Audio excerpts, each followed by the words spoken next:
welcome to Beach Channel Live. I'm your host, Amber Joy Lyne, aka the Dancing Comedian. As you know, this channel, this show is based in Miami. So before I start this today, I want to give you a little fun fact about Miami that you might not know as a tourist. And if you're a Miami local who still doesn't know how to get around with GPS, you also might not know this either. Miami is actually one of the only major US cities that was founded by a woman. Yes, a woman. Her name was Julia Tuttle, and she convinced a railroad tycoon to put his railroad through Miami by sending him some oranges during the cold winter months. So the next time you're on the Tuttle Bridge and you're frustrated in traffic, just think about Julia Tuttle and how this city was founded on both hustle and persuasion, the motto of most Miami realtors. So speaking of boss women, our guest today is a supermodel turned CEO. She had a very successful career as a model and an actress and is now diving into the amazing sphere of health and wellness. Please welcome Angie Everhart. Well, hello. Hello. We are also accompanied by her lovely little creature there, Wolfie. My dog, Wolfie. He goes everywhere with me. Don't you, bud? He seems to blend right into the chair there.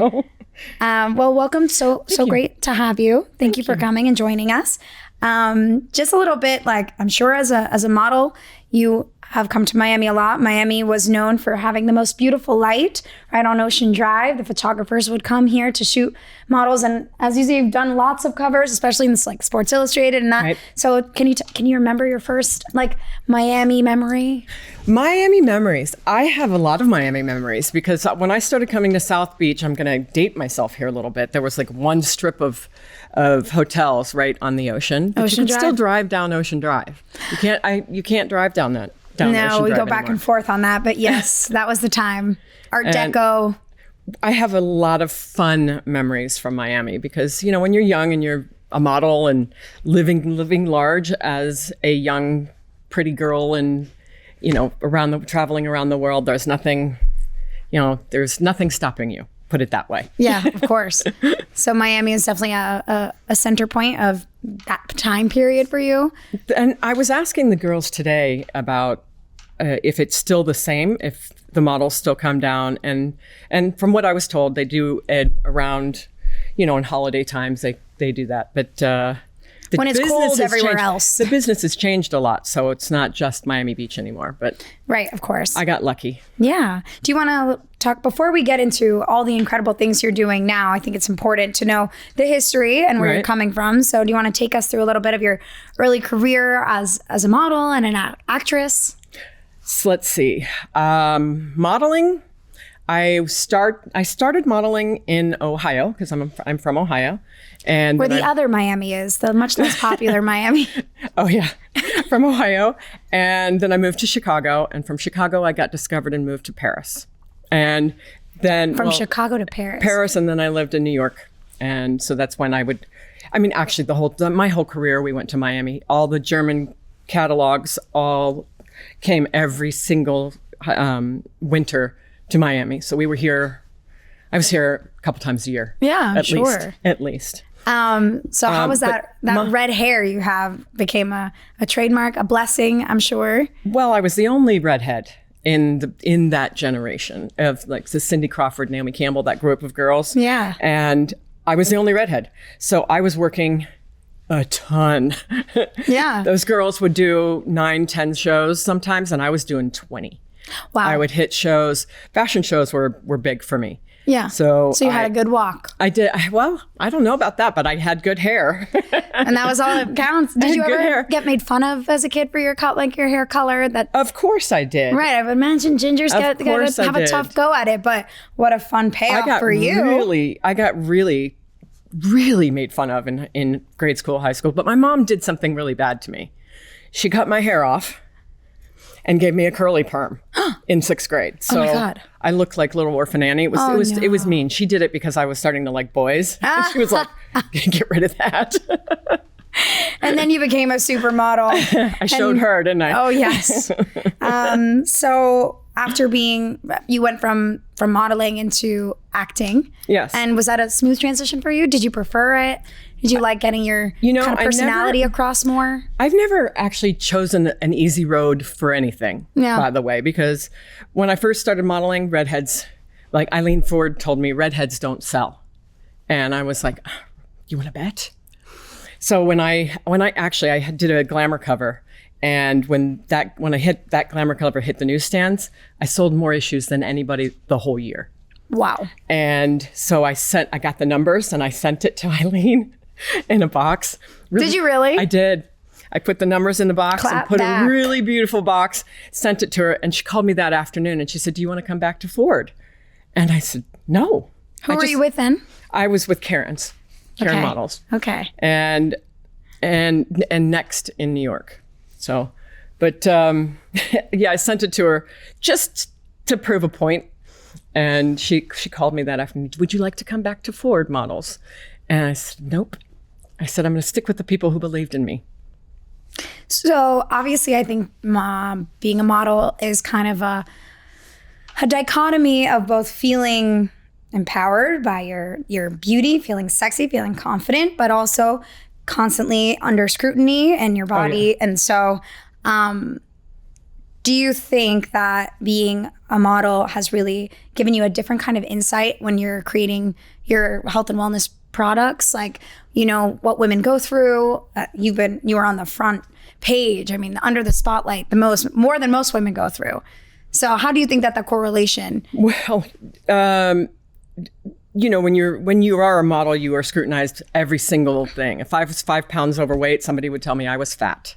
And by no means was I ever fat. At least now I don't have to starve myself. And I did. We really, before shows, I would starve for the week before the shows and just try to lose as much weight as I could before fashion shows. That probably didn't help me from, you know, it could be one of the factors of why I got cancer. I don't know. But, you know, because they don't really know. But, you know, living that lifestyle was definitely not the healthiest. And once I did get cancer, I changed my life completely. And I mean, for the better, much better. So at what point in your career were you diagnosed? This was about 10 years ago now. And it doesn't matter what point of your career. I was already a mom at that point. Great. And my son, I think he was about two or three. And I know you have a picture of him. That's there it. He is. I saw that picture. That's when, right after I got the cancer, and he was like, "Mommy, you have a boo-boo." Is that a scar or a? That's because I had thyroid cancer. Right. So they took my thyroid out, and for those of you who don't know, thyroid is like it is. It controls everything in your body. Your hormones. I don't know how you can live without it, but it controls everything. So before that, had you been interested in health and wellness and finding out alternatives to lifestyle, to eating right, or did your son kind of influence that change? As a model, you have to always look your best. Right. So but like you said, there are different ways to do that. My eating, I was always eating light.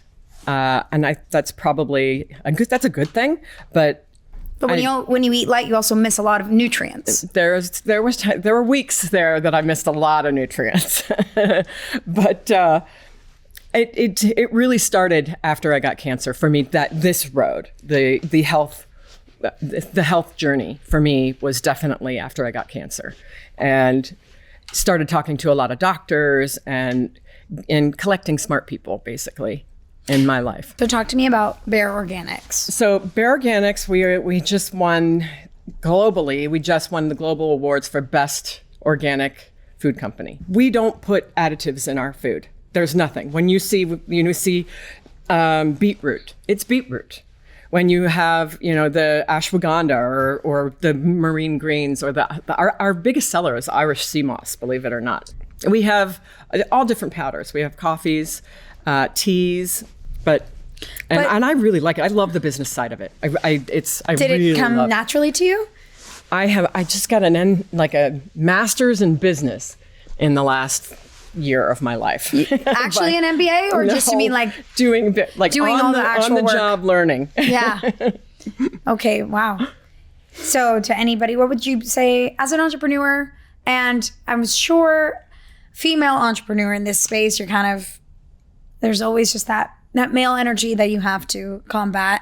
always walking into a room of other CEOs or entrepreneurs trying to sell your brand. Have you felt any of that, or did you have to go through so much as a model that you kind of built up a tougher skin and you're able to handle these things now?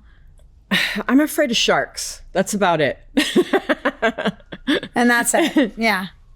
There's not much I'm afraid of. You know, people are people. And when you realize that, you know, people are just people. And so, you know, I'm raising my son to be that way as well, because you don't have to be somebody else for someone else. And yeah, I mean, having success in my life, having a successful career didn't hurt. Yeah. But you're walking in already as a name. I was like that before, even before then. So I have great parents. My parents just, you know, told me that I could do and anything. be anything. Can we play a little game? Maybe. I just want to show you some pictures, and I just want you to tell us about the moments in your early career. Okay. Behind the woman. How we got here. So let's see this picture. First of all, love the fashion you're rocking here. Yep. Where are we? That looks like it's either Paris or Milan. I'm not exactly sure which show that is, but yeah, that was me at like 20, 22. Doing that walk. Mm-hmm. That red hair flowing. All right, let's go to another one. Ooh. Is that Chanel? That might be the Chanel. It looks like Chanel show. Yeah. That show. So the first time I did Chanel, because they use all the top of the top. And I sat down in the middle of the floor in the backstage area and was like, wow, I made it to the Chanel show. Because that was the hardest one to get. And I just looked around at all the girls, and I thought, wow, how lucky I am to be here. I mean, I had a great career. I had so much fun with it. I don't know if girls had as much fun as I did, but that was, you know, kind of my...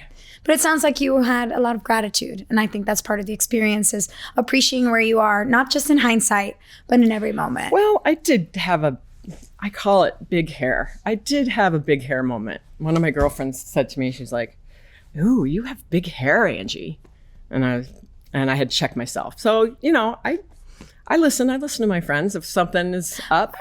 Meaning like a big attitude. Big attitude. I was like, big hair. Big hair. Got it. So, but you listened. Yeah, of course. Right. I mean, it's hard not to as a model, and people constantly telling you that you're beautiful and gorgeous and booking these really hot, like amazing opportunities. Something we always have to do as women. We want to be cocky, confident, but not too much. Right. And it's something we always have to walk that line of. All right, let's see another one. This one, Lady in Red. That is a Valentino. The hair wants me to say 90s or 2000s. Yeah, that's a Valentino dress. It might be the Cannes Film Festival. I can't tell, but that's definitely Valentino. They this was a movie I did with Michael Madsen. He showed up on the first day and hadn't read the script yet. At all? No. And so where he's getting wheeled into the scene, and he looks at me and he's like, Angie, tell me what the scene is. Oh my goodness. I was like, Michael, did you read the script? And he's like, no. He's a lot of fun to work with. There we go. Saint Laurent. Yves Saint Laurent was like, he was I'd say my mentor, because he taught me how to hold a knife and fork in a different way, like the French do. Oh. And he loved me. I was always his bride. He was my favorite. I just loved Saint Laurent. There was no one like him. Do you still have a relationship to the fashion industry? Like, do you go to the New York Fashion Week or any of those? Not so much. Not really. Every once in a while, because that's work for me. So I'm not going to go work for play. Lionel, he's awesome. That is a friend for, I don't know how many years I've known Lionel. That was at an awards ceremony. And he was presenting something, and I happened to be backstage. So that's awesome. Do you have any more? Ooh, the video counter babe. That was what it said on the credits. Video counter babe. Oh man, R.I.P. Blockbuster. What a time! It was Arnold Schwarzenegger movie, and that was the very first time I was on film. That was shot in Malibu. This is your very first time? Very first. You were so excited. Very first movie. I was thrilled to be in a scene with Arnold. And he was so nice to me. Everybody was so nice. And that's when I moved to California. And I said, that's it. I'm done modeling. I want to act. I want to be in movies. What about this one? I was actually producing, and I was on top of a building in downtown Los Angeles. And I put together a big photo shoot for a professional basketball player. And he was the one behind the camera, not me. That's fun on Miami Beach. That's Miami Beach. Oh, look at that. That's like the epitome of having a good time in Miami. With that beautiful magic hour in the Magic City. And this is Wolfie, and that's Sir Edward Van Halen. He's Wolfie Van Halen. I named all my little dogs after the Van Halen brothers. I had Eddie and Alex, and my mom even had Bertie, Valerie Bertinelli. It was really silly, but I have four older brothers, so I grew up. It was a Van Halen house. Wow. 4 older brothers. I can't imagine. Just real quick, how do you feel about the way that the culture is changing in regards to women's bodies as models, and how this kind of synchronicity between, I think the world is focusing on health and wellness more so than ever. Yes. Organic products, there's just more research and there's more access. And it's nice that it's in tandem with the modeling agency, that world, people who are booking that aren't all the same type or same body type, that there's just more acceptance for different bodies. I'm probably going to get in trouble for saying this, but I wish girls would stop wanting to look like Kim Kardashian. Here. She's a pretty girl, but that's her space. When people start doing their lips and their, listen, you're in Miami. This is what everyone looks like here, and I think I see Kim Kardashian in every corner. Yeah. Our beauty standards in Miami feel unreachable. I always say living in Miami is like living in Instagram the musical. It's just it's a lot as a woman living here and trying to look like everyone else. But why would you try to look like everyone else? I know. I agree. It's be individual. That's why I love being a redhead. Is because I'm completely different than everybody else. And usually I'm the only redhead in the room. If I'm not, then we're in the same clan. I'm cool with that. But I like originality. I like it. And that's what attracts me to certain men, is that if they say something different, they're not just like everybody else. Yeah.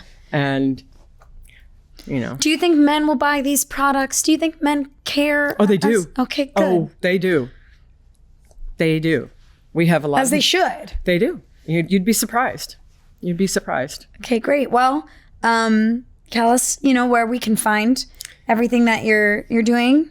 You can find all of the products on Dia Be Well, DIYABWELL.com. That's all of them. And then each one can be found on their own .coms, bareorganics.com. You can find us in Sprouts and Walmart and CVS and Whole Foods. And Whole Foods. And Amazon. You can get us on Amazon. Well, congratulations on your award Thank on you. your transition into this space. It seemed like an easy one. I hope more people focus on health and wellness. It's a very complicated business, believe it or not. I'm sure. But I'm blessed to have the employees that we have. We really have great. It's all women except for one man. So we have our token boy, and he's wonderful. And Wolfie, he goes everywhere. So right. He's the token. The story is inspiring, and I hope it encourages anybody who is going through something similar to what you went through, that to get healthy. Yeah, after to survival, be mindful there about is what you put in your body. Yeah, there's to be mindful, and that change can be implemented, and it doesn't have to be so hard. No, to eat right and to do right by your body. It seems like that, sometimes when I'm shopping, I'm like, how am I supposed to get all of these things correctly? But it seems like with your products, there's like a very clear regimen that you can make small changes, not all at once. Yes. Yeah. All right. Well, thank you very much for being a guest. Thank you. Again, this is Beach Channel Live. My name's Amber Joy Lyne. We'll see you next time. Bye.